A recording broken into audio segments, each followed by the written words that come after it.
Amores y demonios en la obra, en la vida y obra de Gabriel García Márquez. De hecho, el profesor Jorge Iván Parra no necesita presentación porque ya todos ustedes lo conocen, no veo a nadie extraño externo a la universidad. Él es profesor de la facultad, en las asignaturas obviamente del área de literatura, y también es profesor en la maestría en estudios literarios. Él ha presentado en diferentes sitios esta conferencia y les garantizo calidad, es excelente, es muy buena, y pues escuchemos. ¿Listo? Gracias, Carlos, buenas tardes, gracias por estar acá. Yo lo que voy a hacer es simplemente compartir mi experiencia como lector y admirador de una de las obras que a mí más me han ayudado a sobrellevar la vida. Por lo tanto, hablar de esto como una conferencia, eso suena un poco pomposo. Yo no soy investigador, yo soy lector, y lo que hago es leer sí con mucha profundidad, con mucha fruición, con mucho apasionamiento, y después lo que mejor sé hacer es compartir esas lecturas para que, básicamente para que ustedes se entusiasmen y digan yo quiero ir a leer esto. Ese es fundamentalmente mi objetivo. De manera que no les voy a hablar de García Márquez, sino de mi García Márquez, y eso pues por supuesto debe significar que ahí ustedes podrán corregir muchísimas ideas que van a ver acá, o complementarlas de buena forma, o debatirlas, que sería inclusive mucho más interesante. Bien, lo de Amores y Demonios, pues ustedes percibirán ahí como un juego, ¿no es cierto?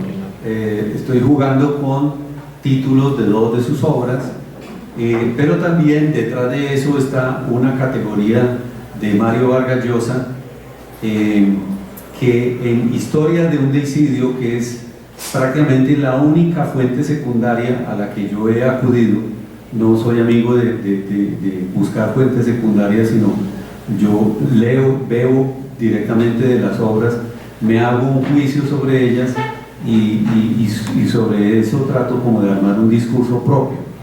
Pero la obra de Vargas Llosa, que además me parece es el libro de teoría y análisis literario aplicado a una obra de un autor, es lo más completo que hay en literatura.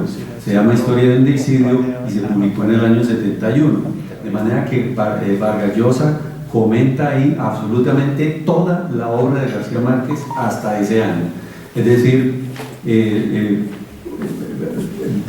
primero y segundo libro de cuentos y la novela hasta 100 años de soledad. Entonces él es el que presenta ahí esa categoría de demonios.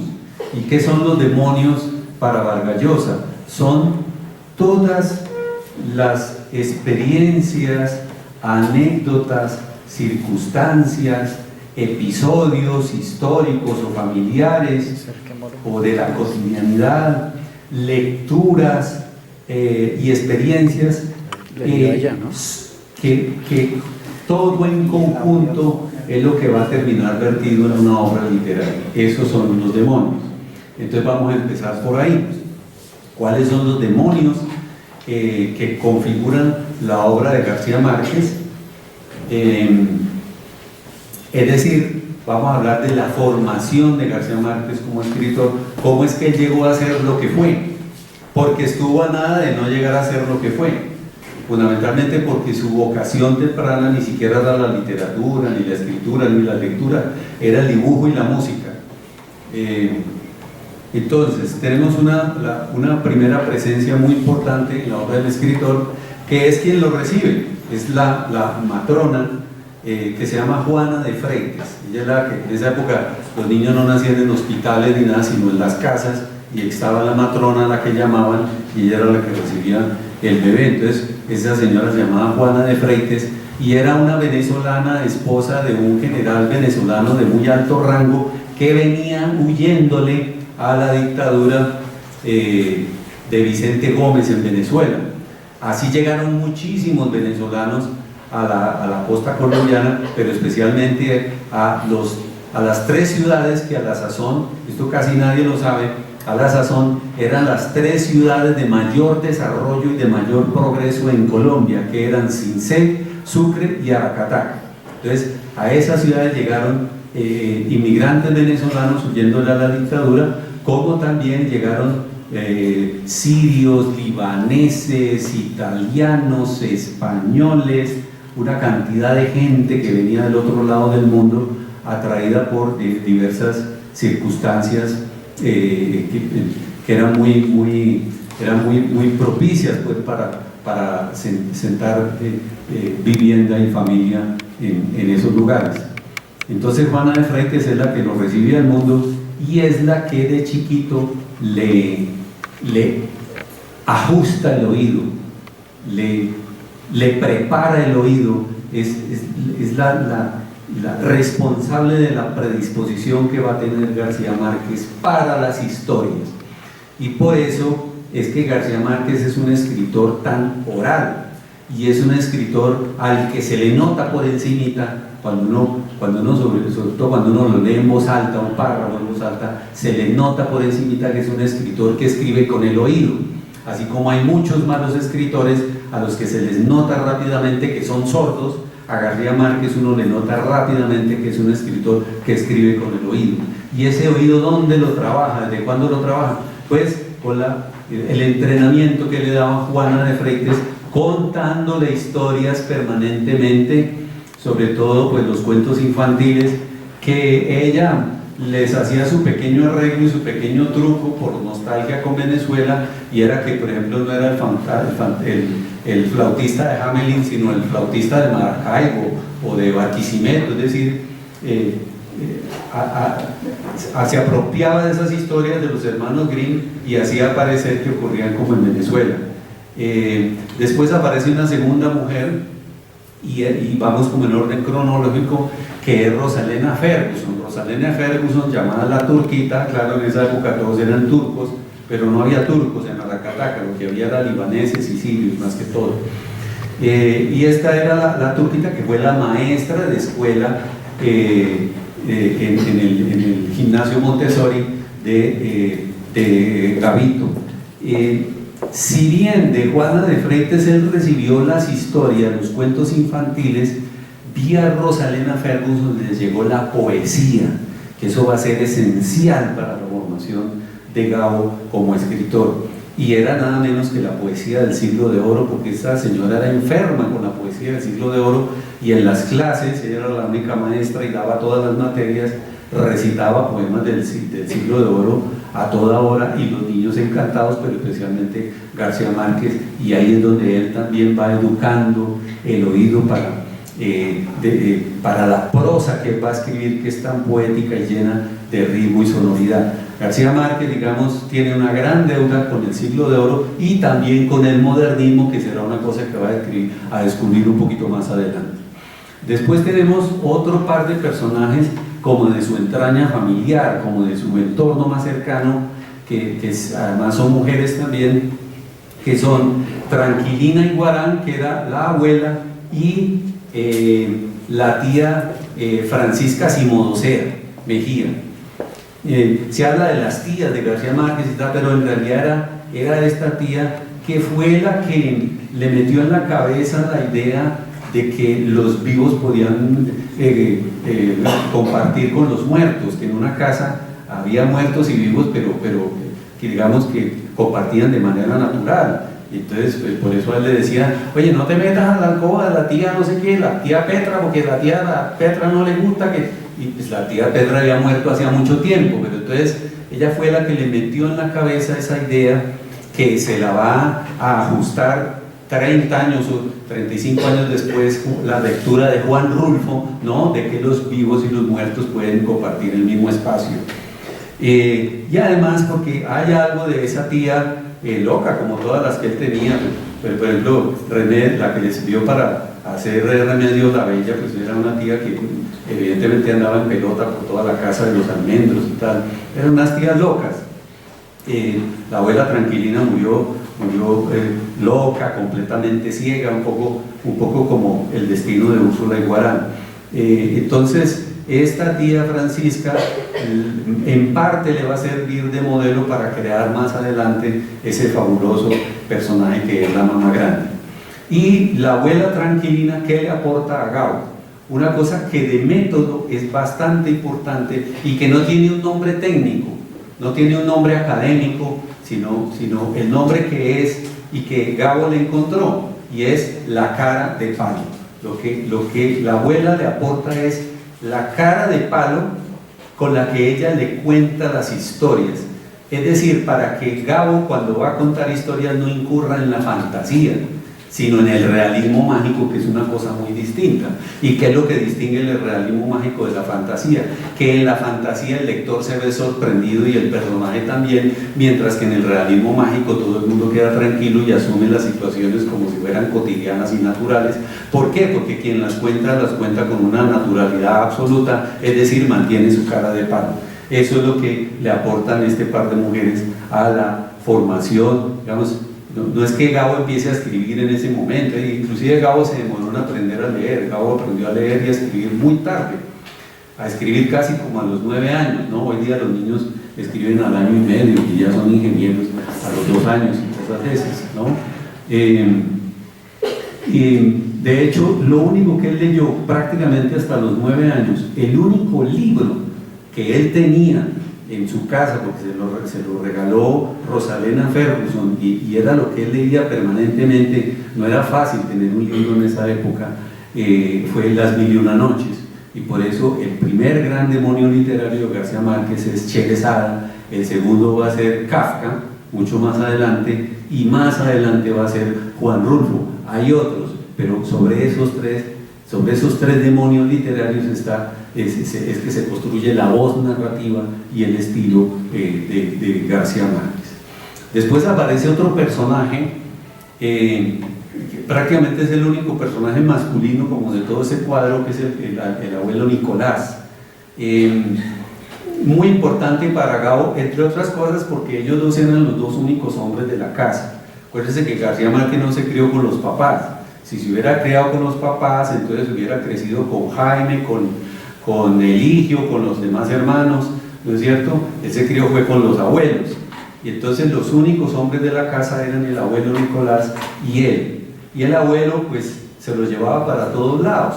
No es que lo sentara y ven, te cuento una historia, no, andaba con él para todos lados, se los llevaba al malecón, debajo de los almendros, donde hubiera donde sentarse con los amigos. ¿Quiénes? Los veteranos de las guerras. Y entonces ahí Gabo recoge vía el abuelo uno de los demonios históricos más importantes que va a parar a la obra de él, que es la Guerra de los 1000 días. ¿Por qué la Guerra de los 1000 días? Pues es que esa era la vivencia y esa era la experiencia más importante de los vejetes en esa época. En Colombia se iniciaron las guerras civiles en el año 1813 y duraron exactamente 90 años, atravesaron todo el siglo XIX, hasta que en 1902 se termina la llamada Guerra de los 1000 días con la firma de 2 tratados. Ahorita está muy de moda los tratados, el Tratado de Paz y lo que el gobierno, lo que el Estado ofrece y todo esto, y ahora vendrán los incumplimientos, porque eso históricamente es así. Y entonces esa guerra termina primero con la firma del Tratado de Neerlandia, es una finca que tiene ese nombre, y después con la firma en el buque Wisconsin en Panamá. Y ahí ya se sella definitivamente la entrega de armas y la rendición del Partido Liberal o de los liberales, que era la guerrilla de esa época. Sin embargo, este segundo tratado no va a dar a ninguna de las obras de García Márquez.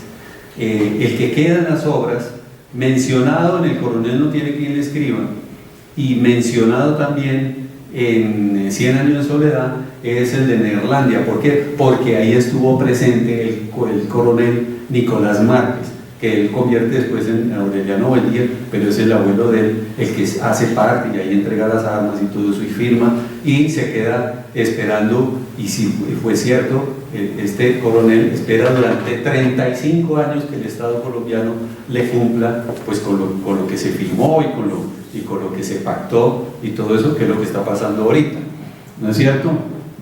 Entonces pero hay una cosa muy curiosa y es, si ustedes se fijan, García Márquez no narra ninguna guerra. García Márquez, las guerras civiles no están, digamos, narradas en ninguna de sus obras. Nómbreme una obra de García Márquez donde se narra una guerra civil, en ninguna. Aparece como lo que Vargas Llosa llama dato escondido en elipsis en 100 años de soledad. Todos sabemos que el coronel Aureliano libró 32 guerras y uno, como el punto de vista está en Macondo, y entonces el coronel va y vuelve cada 2 años, cada año, y se sabe que estuvo librando una guerra más no sé dónde y volvía, pero esas guerras solo se mencionan, pero habría que haberle puesto un narrador que se fuera detrás del coronel y nos contara sobre esas guerras. Son uno de los muchísimos datos escondidos en elipsis que hay en 100 años de soledad, es decir, cosas que se mencionan y uno se queda esperando, ¿no? Y nunca se resuelven o nunca dicen de dónde salieron. Como por ejemplo, ¿saben ustedes de dónde salió el barco con que se encuentran los que quieren salir de Macondo al final del primer capítulo? ¿De dónde salió el barco? Eso nunca se vuelve a tomar. Eso es un dato escondido en elipsis. Algunos son datos escondidos en hiperbatón, es decir, que al final sí algo se resuelve y lo dejan contento a uno, esto de dónde salió. Bien, entonces, otra cosa que le llega a Gavito cuando tenía 7 o 8 años, vía la voz narrativa, eso debió haber sido fascinante. Imagínense uno con un abuelo así. Yo no tuve un abuelo así, pero sí tuve un papá así, por eso yo tengo cierta identificación con esa situación. Yo de pequeño crecí oyendo a mi papá, que había sido capitán de la policía y había sido alcalde militar en muchos municipios y todo eso, oyéndole a él contar historias después del almuerzo a gente adulta. Yo era fascinado con esa vaina, pues, porque eso es muy épico, ¿no? Eso es muy tremendo para uno, y entonces eso le pasaba a Gavito. Entonces, vía la voz narrativa del coronel le llega también el cruento episodio de las bananeras que ocurre noviembre-diciembre de 1928. Por esa razón es que en muchas biografías aparece que Gabo nació en 1928 y no en 1927. Ahí ustedes pueden mirar, si quieren, ahorita la partida de bautismo de Gabo, que la tengo ahí marcada. Él nació en el año 27, pero él mismo, y esto lo supe por el hermano, por Jaime, él mismo se cambió el año de nacimiento para que nunca se le olvidara el año de la masacre de las bananeras, porque a él le pareció un episodio absolutamente pues triste, que además fue lo que devino en lo que se llama la hojarasca, es decir, se levantan los campamentos de la United Fruit Company, se va todo el progreso, todo el espejismo, todo el auge que se vivió en los años 10 y 20, ¿no? Casi llegan a los 30 y no queda sino el tierrero, es decir, la hojarasca, porque todo se lo lleva la compañía bananera. Y pues, ustedes leen, por ejemplo, en la hojarasca, ahí ya se percibe ese ambiente de lo que dejó la compañía bananera, y lo mismo en el coronel no tiene quien escribe. Bueno, y este episodio de las bananeras va a parar a 100 años de soledad de una manera hiperbolizada, es decir, con una gran dosis de lo que Vargas Llosa llama elemento añadido, que ahorita vamos a hablar de eso, que es el elemento añadido, porque ese es el elemento fundamental con el que se construye la ficción. Y el tercer evento que va a marcar a García Márquez y que también se va a reflejar en su obra, muy sensible, aunque más íntimo, este no es tan histórico, no, que la masacre, que la guerra no es tan histórico, sino es muy de la entraña familiar, muy íntimo, es lo que ocurrió el 19 de octubre de 1908 a las 5:30 de la mañana. Esto porque es importante esa precisión mía, porque se han hecho estudios y se pueden seguir haciendo sobre el significado de los días en las obras de García Márquez y también de los meses. ¿Qué es eso de en agosto nos vemos? Espantos de agosto, ¿por qué agosto? A eso se le puede hacer un seguimiento. Pero octubre, por ejemplo, es el mes más fatídico en las obras de García Márquez, porque en octubre ocurrió este hecho que ahora les voy a referir, y en octubre, por ejemplo, fue que se murió en el año 1972 su mejor amigo, que era Álvaro Cepeda Zamudio, en un hospital de Nueva York. Y así en octubre, o en la vida de Gabo ocurrieron cosas muy asiagas, y por eso, digamos, octubre tiene está nimbado, es un mes nimbado en la narrativa de García Márquez. Entonces lo que ocurre en ese día es el duelo en que el abuelo Nicolás Márquez mata a su mejor compadre, que era Medardo Pacheco. Pero eso tiene una cosa ahí detrás, eso tiene un aura, una cosa ahí detrás, y es que todas las familias querían ver que sus hijos vinieran de la guerra, o trajeran una cicatriz de guerra, o le dispararan a alguien, ¿no? Entonces todas las familias querían tener un héroe de la guerra. Eso más adelante cambió. Después todas las familias lo que querían tener era un bachiller o un profesional, y eso ha seguido cambiando. Ahora lo que quieren es tener a alguien en televisión, alguien en la farándula, pero en esa época era alguien que tuviera algo para contar, así como que yo me diplomo quién sabe con quién en determinado lugar. Y a la abuela de Medardo Pacheco no, a la mamá no le faltaban ganas pues de que su hijo se viera metido en una situación de guerra, de alguna cosa así. Y digamos, ella había sido madre soltera, Medardo era hijo natural, que para la época eso era una cosa supremamente escandalosa.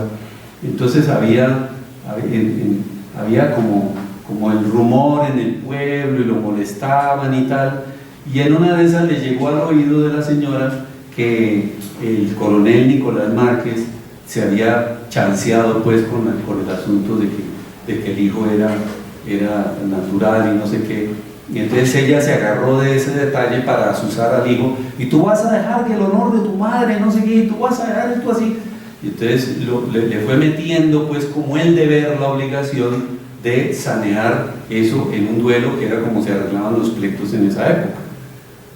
Ustedes, los que son más, o son por lo menos de mi generación, Leonardo, yo creo que arreglaba era, nos vemos a la salida detrás del Coliseo, ¿no? O detrás de nosotros, así era como uno arreglaba los problemas, pero en esa época era un duelo. Y entonces ahí hay una cosa que va a parar, digamos, ese ambiente va a parar a crónica de una muerte anunciada. Acuérdense ustedes que ahí lo que está planteado también es un duelo, ¿no es cierto? Solo que uno de los interesados no va a participar en el duelo, sino lo van a asesinar. Pero los hermanos vicarios hacen lo posible para que los detengan, para que les impidan que ellos lleven a cabo porque es que les cayó el deber de limpiar el honor, lo mismo que a Medardo Pacheco le cae el deber como de limpiar el honor, y el coronel es el que quiere evitar ese problema, y él le da largas. Fueron como 6 meses de aplazar esa situación, hasta que una vez la mamá de Medardo Pacheco le dice: mira, ya sé que lo que me va a tocar hacer a mí, me va a tocar a ti vestirte con mis pollerines y yo me voy a amarrar los pantalones. Entonces ya en ese momento a Medardo Pacheco no le quedó otra opción que aceptar el duelo o retar al duelo al coronel Piconazzi. Ahora, ese duelo, esa mañana, ese día, la hora, estaba lloviendo además, la esposa de Medardo no lo logra disuadir de que salga. Al último se prende, pero mira que está lloviendo, ¿no? Igual que en Crónica de una muerte anunciada, que le dicen a los hermanos vicarios, pero no lo pueden dejar para más tarde, aunque sea por respeto con el señor obispo, es decir, como tratando de una cosa medio absurda, ¿no? O sea, ¿cómo vas a salir a hacerte matar si está lloviendo? Entonces él le responde: porque es que las promesas se cumplen y la palabra del hombre se cumple, y sale, y tan pronto sale a la calle, pues tiene escena, ocurre ese duelo. Hay una testigo que a esa hora está mirando por la ventana y que le cuenta a Lazo Saldívar, para que lo escriba en la biografía sobre Gabo, cómo fue que ocurrió. Ahora, aquí lo que tenemos es que también poner a funcionar un poquito la imaginación, ¿no? Pongamos a funcionar un poquito la imaginación.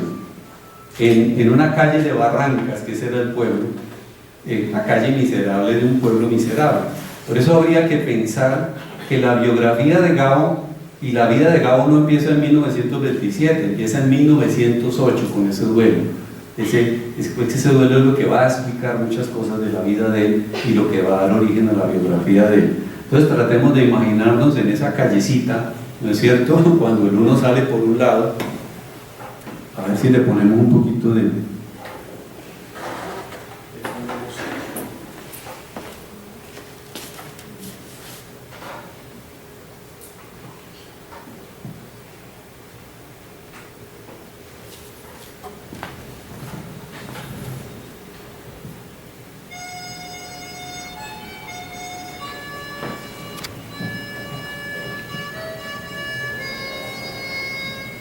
Sale uno por una esquina y el otro por la otra.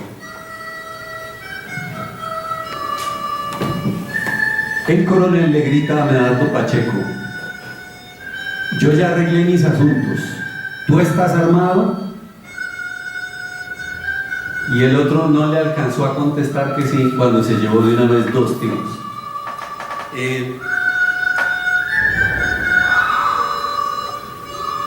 Este episodio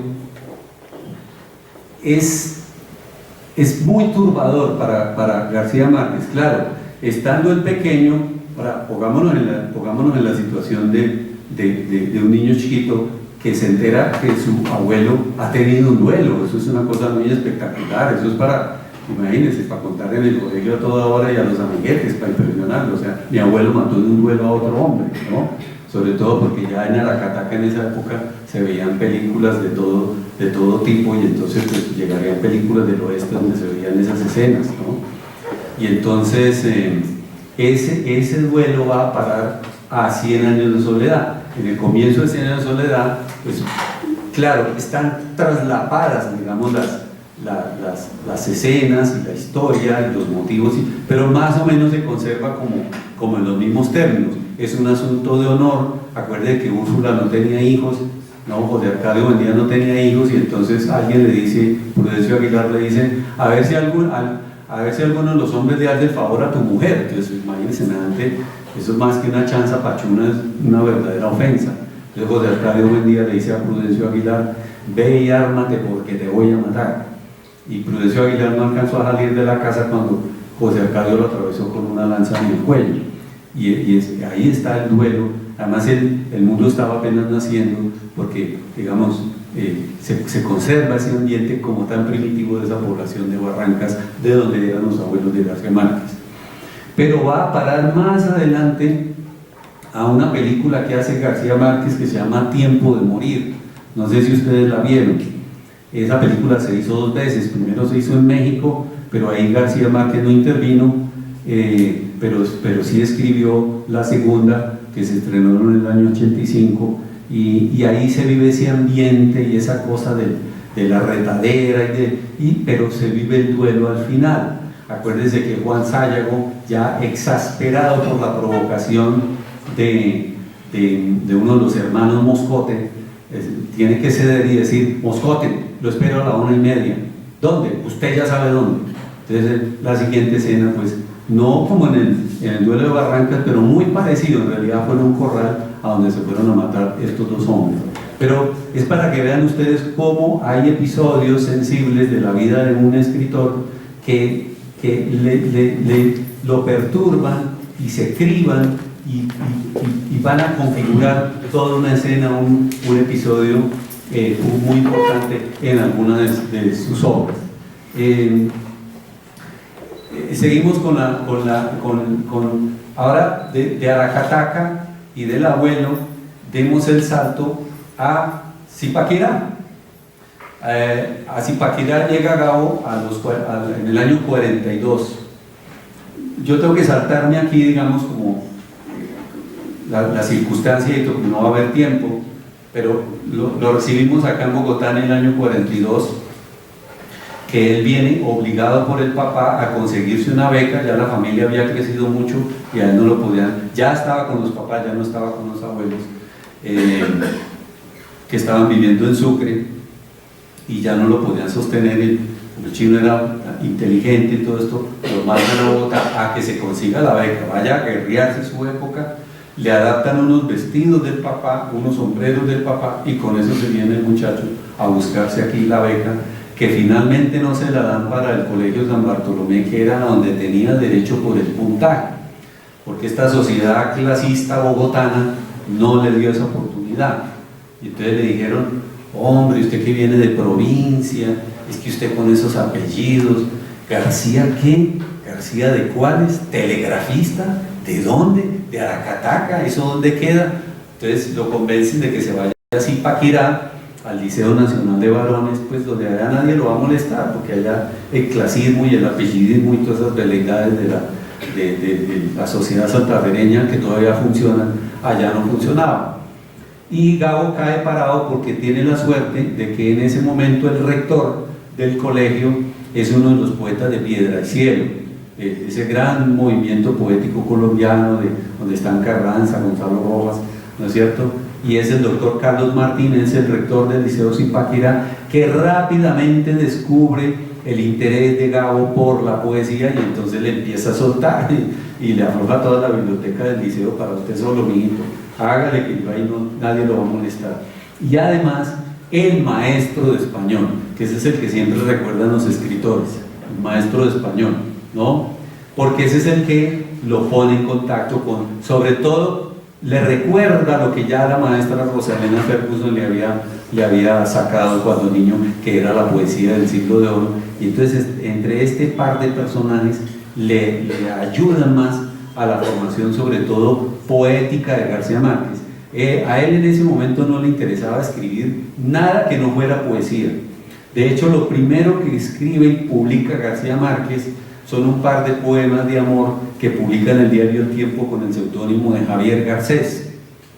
Pero eso no hay que tenerlo en cuenta, no tiene ninguna importancia, tiene importancia para él, pero en realidad, digamos, es una anécdota intrascendente, porque lo que nos queda para la historia es que el primer cuento que se publica de García Márquez en el año 47 en el diario En El Espectador es el cuento La Tercera Resignación, y en 3 meses ya le han publicado los 3 primeros cuentos. Entonces este par de hombres son los que en el Liceo de Zipaquirá lo atemperan pues para la poesía. Cuando sale de allá graduado en el año 46, por obligación también del papá, Gabo tiene que entrar a la Universidad Nacional a estudiar Derecho. Ahí permanece 14 meses estudiando Derecho, pero a él eso no le interesaba. Él quedó atrapado con el primer grupo que va a ser importante en la formación de él.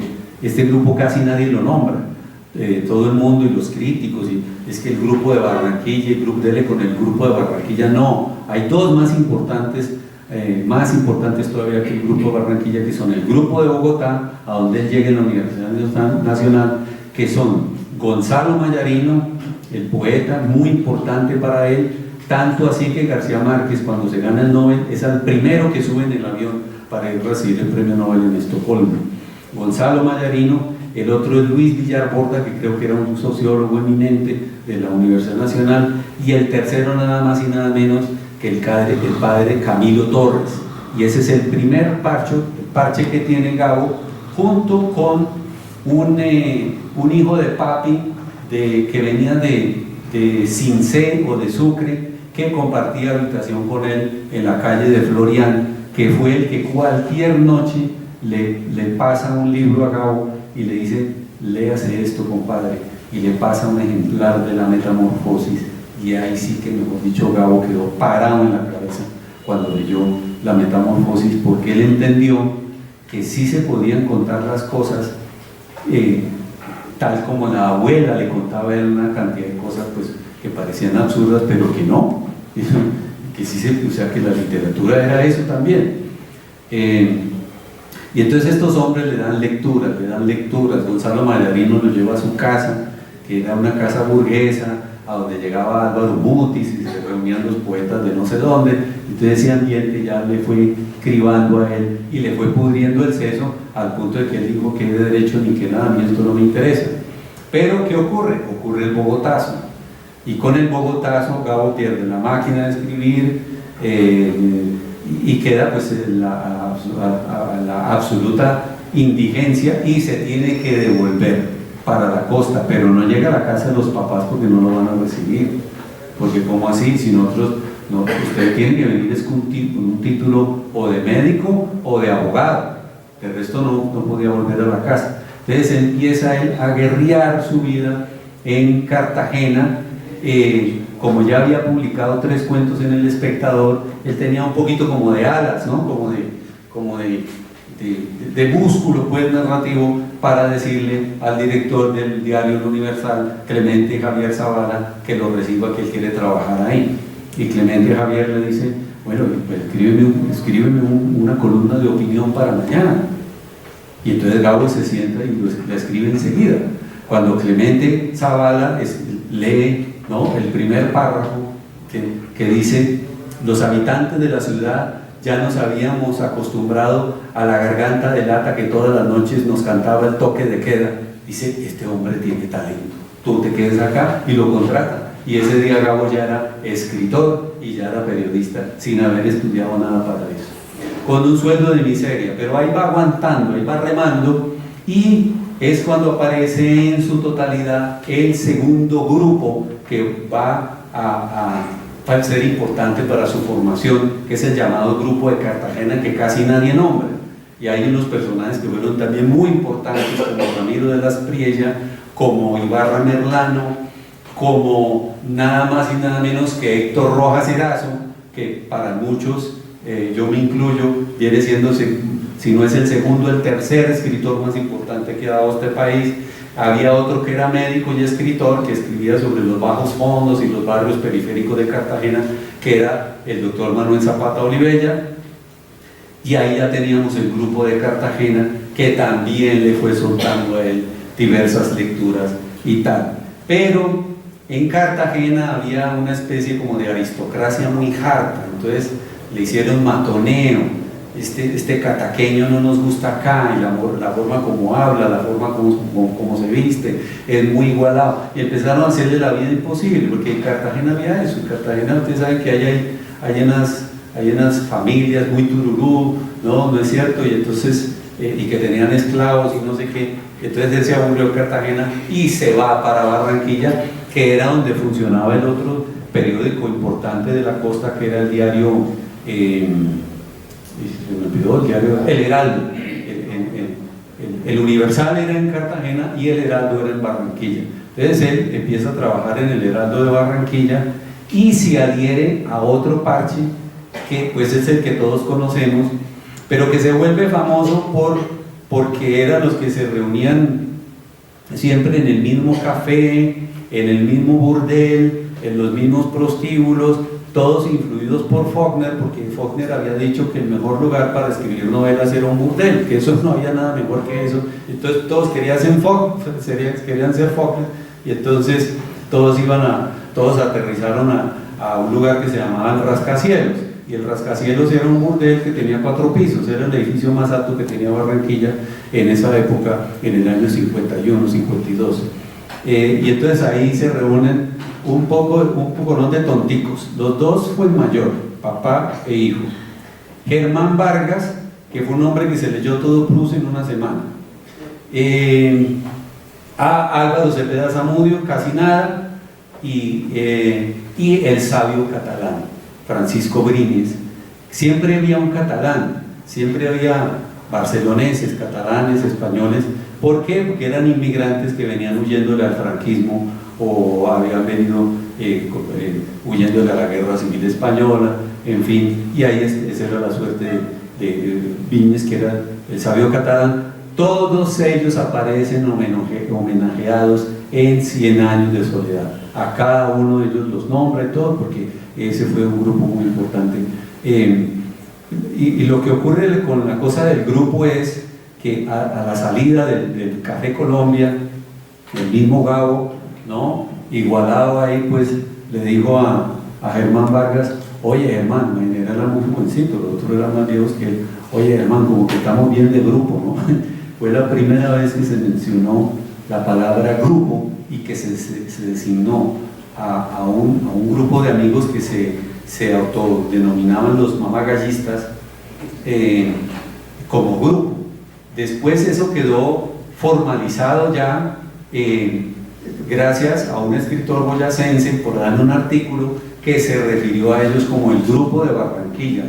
Es muy curioso cómo estos conceptos y estas categorías y menciones y todo, uno cree que vienen de la academia, que eso es producto de la academia, y que es que investigar. No, en la academia no proviene casi nada interesante, eso viene de situaciones muy periféricas y muy espontáneas, como lo de la palabra grupo de Barranquilla. Sobre todo, ahí el que más lo influyó fue Álvaro Cepeda Zamudio, por dos cosas. Lo llevó a su casa. Álvaro Cepeda Zamudio era un hombre consentido de Julio Mario Santo Domingo y era el que le manejaba las relaciones públicas y viajaba a Estados Unidos, tenía plata, tenía biblioteca. Y lo lleva a la biblioteca y le pregunta, bueno, ¿tú qué estás leyendo? Y entonces García Márquez le dice, estoy leyendo a Allan Poe, le mencionó, no, tú qué vas a leer esa vaina, hombre, vuélvete serio, esto es lo que tú tienes que leer. Y le da a leer los escritores del sur de los Estados Unidos, que sí son los importantes para García Márquez. Y además es el que lo emboba con el cuento del cine. En realidad lo hace con todos.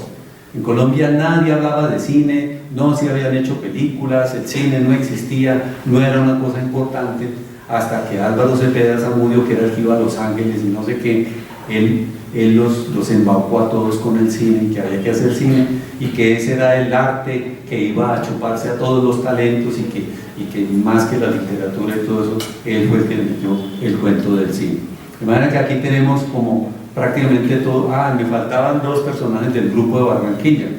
Uno que era camionero y terminó siendo el mejor pintor de Colombia, que se llamaba Alejandro Obregón, que era un hombre chéverísimo, había nacido en Barcelona también, que tenía la costumbre de coger con un cuchillo de carnicero y trozar los bruñines para hacer bermudas y ponerse a escribir, a pintar más cómodamente. Y el otro era uno que no era de Barranquilla ni era costeño, pero que llegaba allá cada 8 días porque trabajaba en una empresa de aviación y le tocaba llegar allá. Y pronto, digamos, conquistó el corazón de todo el mundo porque era un hombre absolutamente maravilloso, que era Álvaro Mutis, viene a ser parte del Grupo de Barranquilla. Y ahí quedó la fama del bar La Cueva, que era de un señor Vilá. Yo tuve la suerte de conocer, era nieto o sobrino, pero él no sabía de quién era nieto y de quién era sobrino. Yo por el apellido y porque era costeño, era un compañero de trabajo mío, me dio por preguntarle y me dijo, sí, mi tío como que era el que tenía un bar. Apenas me dijo un bar, yo dije, este es mucho tonto, ni siquiera sabe que, imagínense, el tío era el dueño del famoso bar La Cueva, pues a donde todo el mundo va a tomar la foto porque allá es donde se reunía el Grupo de Barranquilla, y a donde a falta de bibliotecas guardaban los libros en neveras. Y ahí tenemos entonces toda cómo fue la formación de Gabo. Faltarían las lecturas. Entonces las lecturas definitivas para Gabo fueron Las Mil y Una Noches. Juan Rulfo, que lo descubre en México, ya él tenía bastante edad, tenía sus 30, 31 años, cuando Álvaro Mutis, que lo tenía en su casa, le pone un ejemplar de Pedro Páramo y le dice, tenga para que aprenda cómo es que se escribe, carajo. Y Gabo lo leyó 3 veces en una sola noche y perdió la cabeza por esa narrativa de Juan Rulfo, que va a ser muy influyente en él también. Y los escritores del sur de los Estados Unidos, es decir, Steinbeck, uno que yo descubrí por mi propia cuenta, que fue Erskine Caldwell. Cuando yo leía Caldwell y leí La Ruta del Tabaco y esa trilogía maravillosa, yo dije, imposible que Gabo no haya leído esto, más que todo por el ambiente que crea y los diálogos. Y estaba Lewis y estaba, es decir, toda esta Hemingway, toda esta camada de escritores con los cuales él encontró una afinidad rapidito, y es que él descubrió que el ambiente en el que se narran esas novelas es el mismo ambiente que de la compañía bananera. Claro, era obvio, la United Fruit construyó sus campamentos en la zona bananera a guisa de los campamentos que construían, no en la zona bananera, porque en Estados Unidos no había banano, sino en la zona algodonera y tabacalera del sur de los Estados Unidos, del Valle del Mississippi y todo eso. Entonces, de hecho, cuando él tiene que salir volado de Nueva York, esto es mucho más adelante, está trabajando para Prensa Latina y se gana la animadversión y las amenazas de los exiliados cubanos que no están de acuerdo con la revolución cubana y lo amenazan. Gabo solo trabajó tres meses en Nueva York y se vuela. Él le toca salir volado, atravesó todo el sur de los Estados Unidos en tren y en bus. Y entonces él era maravillado porque viajando, ¿no?, por Alabama y por no sé dónde, le decía, caramba, esta vaina es lo mismo que la costa atlántica, yo estoy viajando por la costa. Claro, los paisajes, el ambiente, el calor eran idénticos, incluso los personajes, los niñitos, ¿no?, a las orillas del río, esos que tiran a sacar monedas y todo eso era lo mismo de la costa. Entonces ya tenemos, hay otras lecturas, por ejemplo, imposible que Gabo no hubiera leído a Rabelais, por esos personajes rabelesianos, ¿no?, como de las comilonas y todas estas cosas exuberantes, sobre todo de la mamá grande en 100 años de soledad. Imposible que Gabo no haya leído, por ejemplo, el diario del año de la peste de Camus. Pues, digamos, a uno lo que le queda fácil es decir que es que en 100 años de soledad, que la Biblia, no hay un solo testimonio, ni visto, ni leído, ni de ningún tipo que Gabo hubiera estado leyendo la Biblia y que por haber leído la Biblia había escrito 100 años de soledad. Todo lo que ocurre ahí, pues sí, habrá ocurrido en la Biblia, pero es que ocurrió en Aracataca. Por ejemplo, las pestes, está documentada una gran peste de langosta en Aracataca por allá en el año 25, que fue una cosa espantosa. Está documentado el diluvio que está en 100 años de soledad, también ocurrió en Aracataca, que anegó todo, que desbordó los ríos, que se llevó las tumbas, en fin, y toda la llegada de los gitanos y toda esa cosa, los inventos y las pestes y todo eso ocurrió en Aracataca. Es decir, no tiene nada que ver con la Biblia, sino con la experiencia del autor o con la vida del autor. Al punto de que si ustedes miran los cuentos de García Márquez, hay una gran incongruencia en el primer libro de cuentos, que todos los cuentos del primer libro, que se llama Ojos de Perro Azul, tienen la misma temática, esa temática abstracta de expresionismo exacerbado, de surrealismo, ¿no?, de desintegración ontológica, de un tipo metido entre un ataúd y toda esa cosa que nadie lee, que son muy artificiosos, malísimos además. Aparece un cuento al final que rompe con todo eso, que es Isabel viendo llover en Macondo, donde por primera vez aparece como espacio narrativo Macondo, y donde se rompe ya con esa cosa que él venía escribiendo artificiosa de personajes que resucitan y que no sé qué, ¿no? Y ya se ocupa un poco más de algo que la gente cree que eso es fantasía, pero eso es la realidad. Ese Isabel viendo llover en Macondo es el día a día de un diluvio ni el macho que hubo en Aracataca cuando él estaba pequeño. Bueno, vamos a pasar al segundo aspecto. En realidad, estas mariposas que están allá enfrente, cada una, si ustedes miraron en detalle al comienzo, cada una contiene un tema distinto. Me parece que son los 10 temas suficientes pues para abordar la obra de García Márquez. Obviamente en un espacio como el de hoy, para mí es imposible desarrollarlos todos.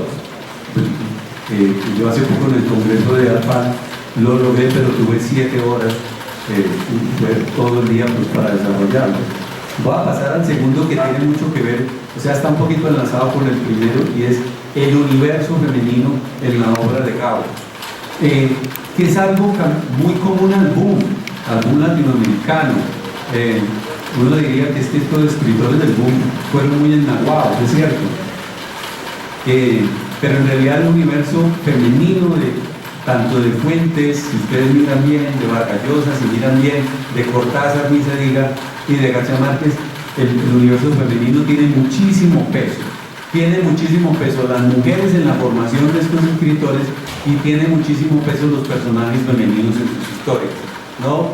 Los personajes que le quedan a uno en la mente son Remedios, Petra, Cote, Úrsula, Fermina, Daza, la Mama Grande,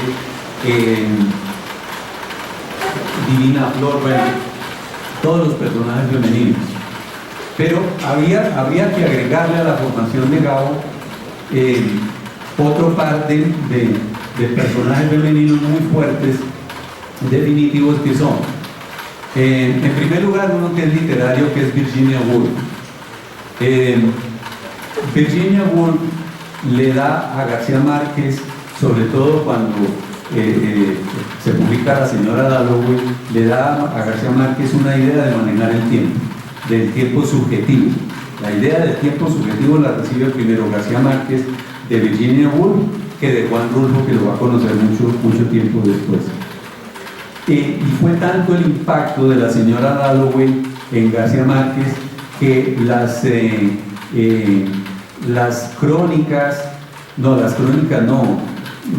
columnas que él escribía para el Universal y para el Heraldo iban con el seudónimo de Séptimos, y Séptimos es el personaje principal de La señora Dalloway.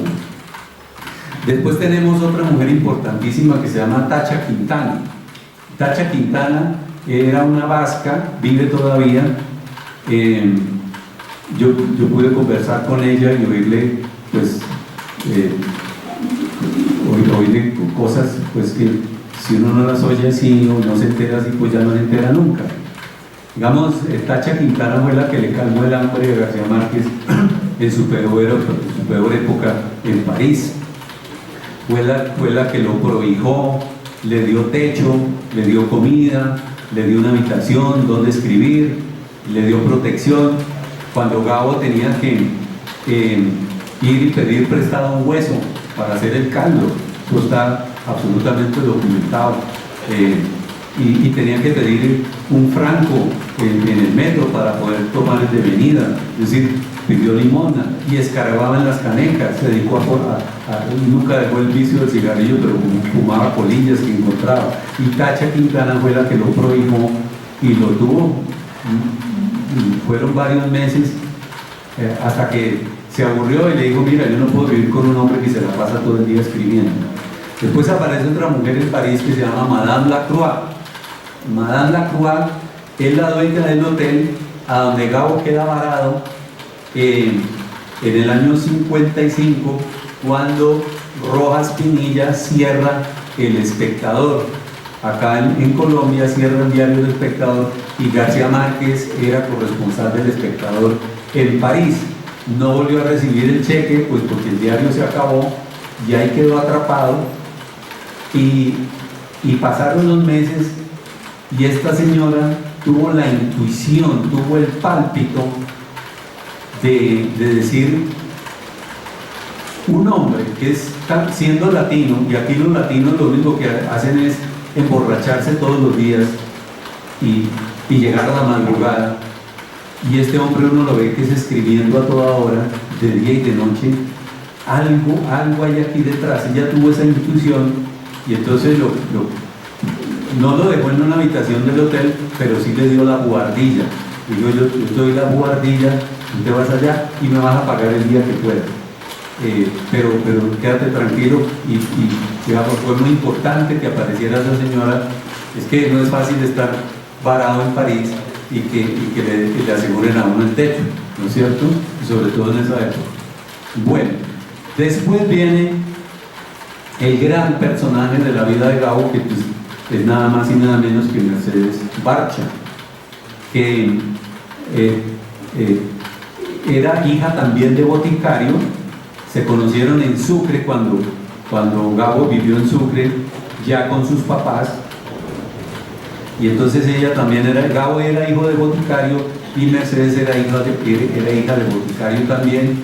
Se conocieron, y esta mujer esperó a Gabo durante años.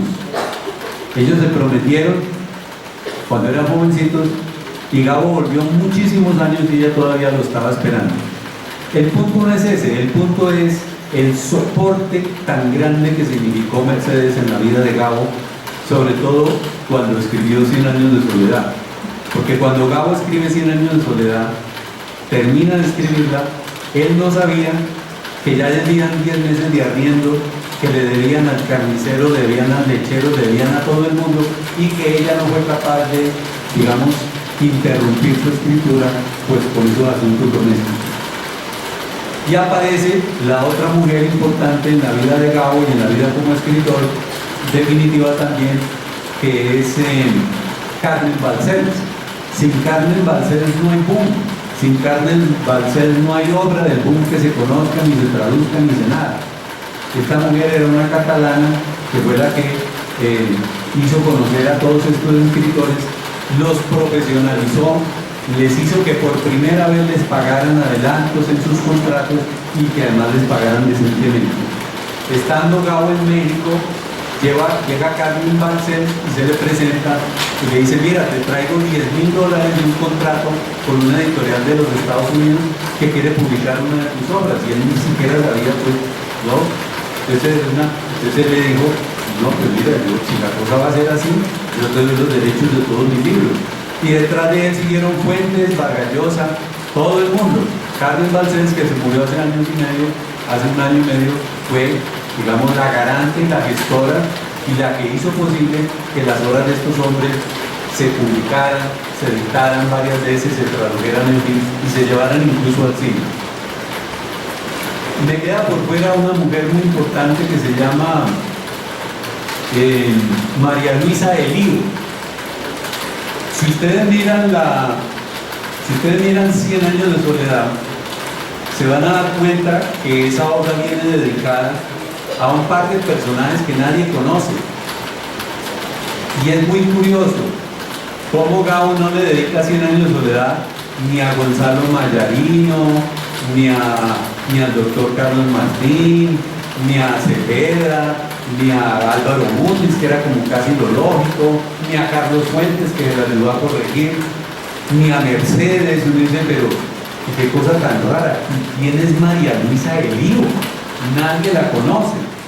Y aparecen ahí, si ustedes miran si a María Luisa Elío y Fomi García y Fomi Ascot. ¿Quiénes son esos personajes?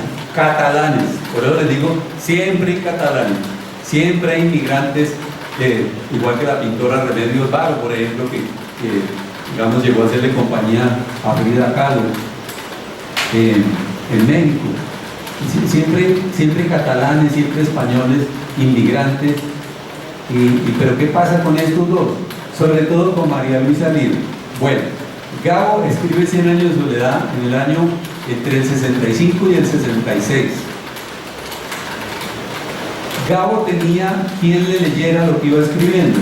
Le iba leyendo Mercedes, le iba leyendo Álvaro Mutis y le iba leyendo Carlos Fuentes. Pero Gabo estaba intoxicado con 100 años de soledad. Él lo que quería era contar esa historia y que alguien se la escuchara. Y en una salida de una comida, María Luisa Elío le pregunta por la novela que está escribiendo y Gabo empieza a contársela.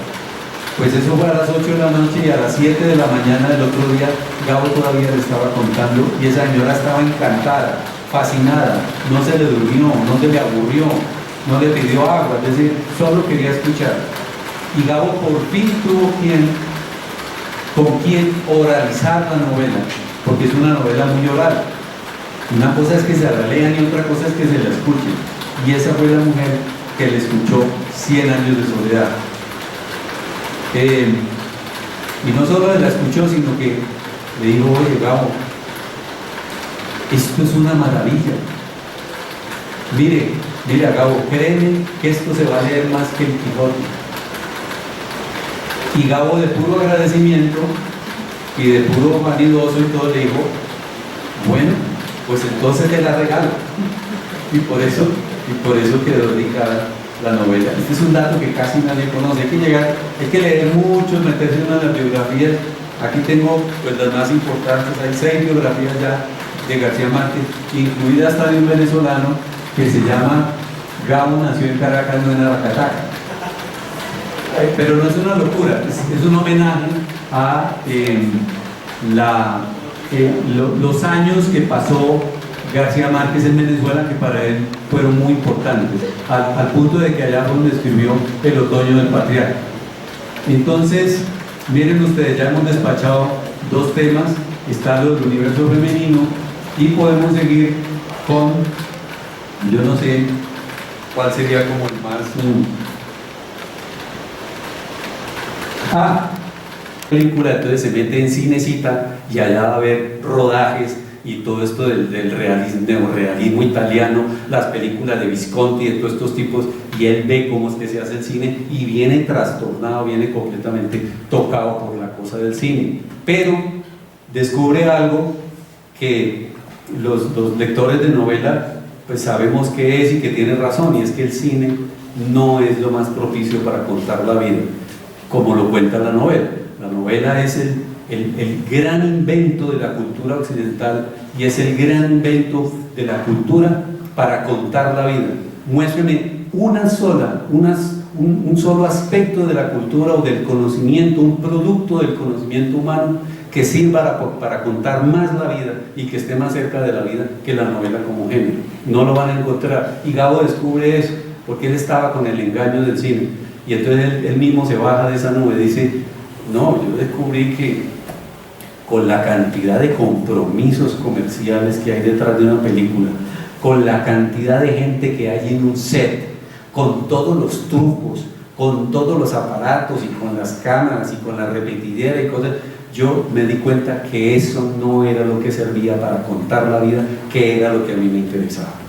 Ahora, no era lo que él había hecho siempre, hasta que Álvaro Muti lo paró y le dijo: mira, Gabo, lo que pasa es que tú no le llegas al fin con esos cuentos de es que Eva dentro de su gato, unas cosas abstractas horribles, ¿no? Y lo que pasa es que tú no le llegas a la gente. Y Gabo tiene un momento como de lucidez.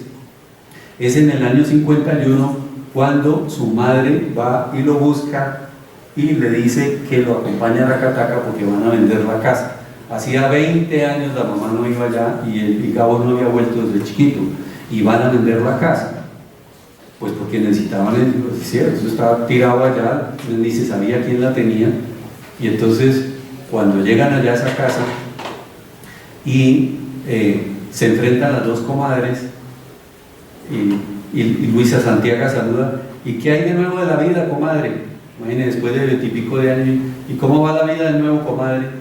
Y se dan un abrazo eterno y empiezan a contarse lo que les ha pasado en todos los años. Y Gabo estaba ahí parado y dice: ya sé, yo lo que tengo es que contar estas cosas. Esto es lo que tiene que ir a parar una novela y no esas vainas que yo estaba escribiendo. Y es cuando nace el Gabo de verdad, el Gabo narrador, pues digamos que es de los mejores escritores del mundo, que lo acercan a uno a la vida. Si no han leído, por ejemplo, El amor en los tiempos del cólera, léanlo y verán que entienden eso. Esa es la novela, se está hablando es de la vida, con todo su prosaísmo, con todas sus verdades, con todas sus miserias, y el hombre es puesto ahí con todas sus miserias. ¿Y en cuál vamos? Ahora ya me perdí. La relación con el cine. Sí. Bueno. Eso es lo que él hizo en cine. Ahora, ¿qué se ha hecho con la obra de García Márquez en cine? Se ha hecho mucho. Es de los escritores, y creo que en el boom fue el que mejor le fue finalmente. De Vargas Llosa solo hay 2 películas en cine. De Carlos Fuentes, o sea, 2 novelas en cine. De Carlos Fuentes viene siendo una no más que El gringo viejo, o sea, no le ha ido nada bien. De Cortázar, yo no sé si algún cuento, pero creo que no le ha ido bien. En cambio, en García Márquez, ¿qué tenemos? Vuelvo al cuento de la memoria, lo chévere que es en uno viejo para poder recordar eso. Años 70, se pasa en serie de televisión La mala hora. ¿Carlos no vio La mala hora en televisión? ¿Sí? Eso es de lo mejor que ha hecho la televisión colombiana. Me acuerdo del papel del alcalde, era Frankie Linero, y la producción era muy buena. Y eso a las 8 de la noche uno quedaba paralizado. RTI presenta La mala hora de Gabriel García Márquez. Era extraordinaria producción y fue claro, yo no puedo recordar, eso lo vi hace 80 años, yo no puedo recordar si fue una muy buena adaptación de la novela, pero digamos, además era en blanco y negro todavía, pero me parece que era una muy buena producción y que incluso tenía atrapado por el cuello a todo el mundo.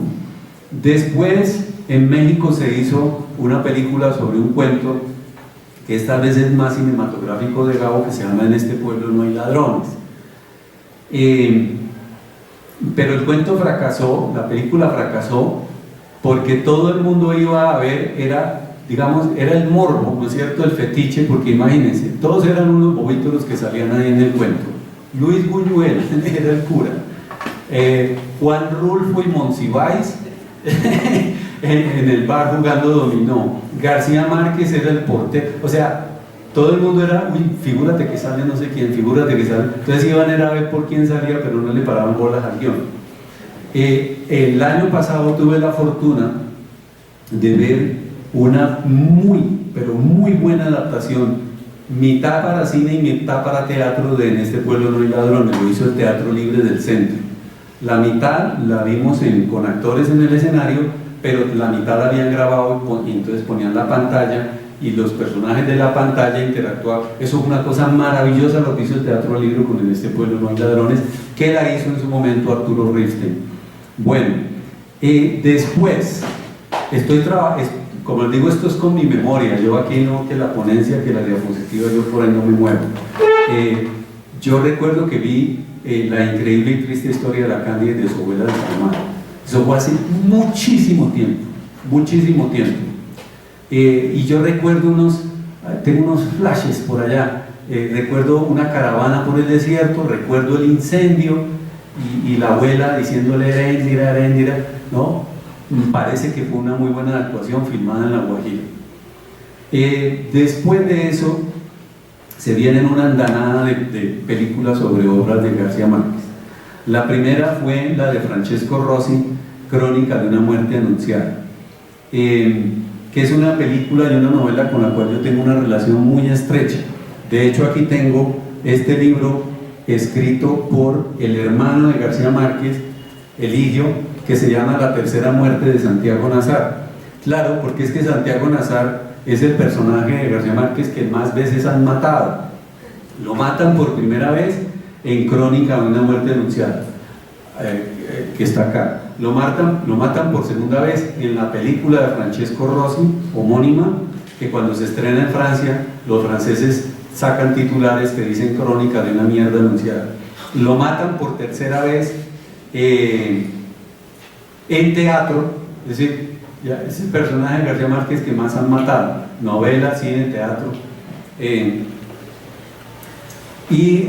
A Rossi le gustó mucho la historia porque es muy mediterránea, eso de vengar, el honor, no sé qué, y la familia y los hermanos que persiguen, le gustó una historia muy mediterránea, pero la película sí fue un fracaso absoluto, porque Rossi dejó perder el ambiente caribeño de la película y llenó eso de personajes europeos y norteamericanos.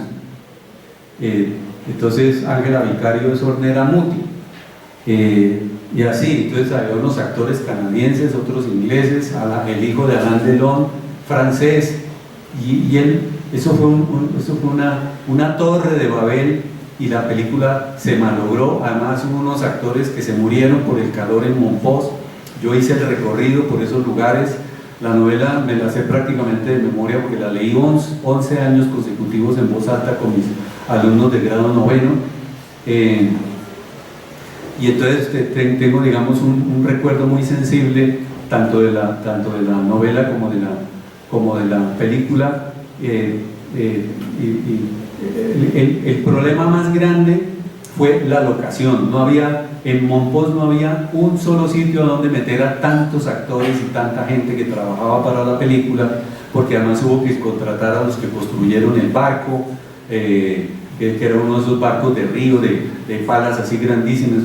Ese barco lo construyeron para mostrar los 5 minutos y no fue más. Al otro día ya lo estaban desguazando.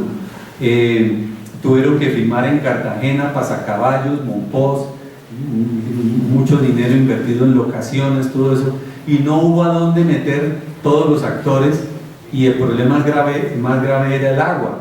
entonces no, había que importar el agua y eso se volvió un problema grandísimo y Rossi colapsó, no supo cómo manejar el guión y le dijo a García Márquez que le ayudara a hacer la película y Gabo le dijo, mira, yo hice mi libro solo, tú tienes que hacer tu película solo.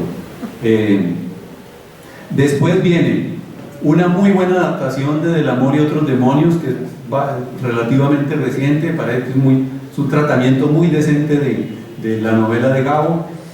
Viene El amor en los tiempos del cólera, que me parece también una magnífica adaptación de la novela de Gabo. Y por último, yo creo que inclusive mejorando la novela, porque la novela salió malita, que es Memoria de mis putas tristes, y también se lleva al cine, y creo que eso es todo lo que termina. Me falta la principal, El coronel no tiene quien le escriba, que fue una producción mexicana, todo hecha por mexicanos, muy decentemente, y fue una muy buena adaptación. No se hizo nunca, algún día se irá a hacer 100 años de soledad. Él no quiso vender los derechos de Anthony Quinn, que hace como 40 años le había ofrecido $1 millón, porque él no quería que el realismo mágico fuera confundido con la fantasía y se tirara en la novela.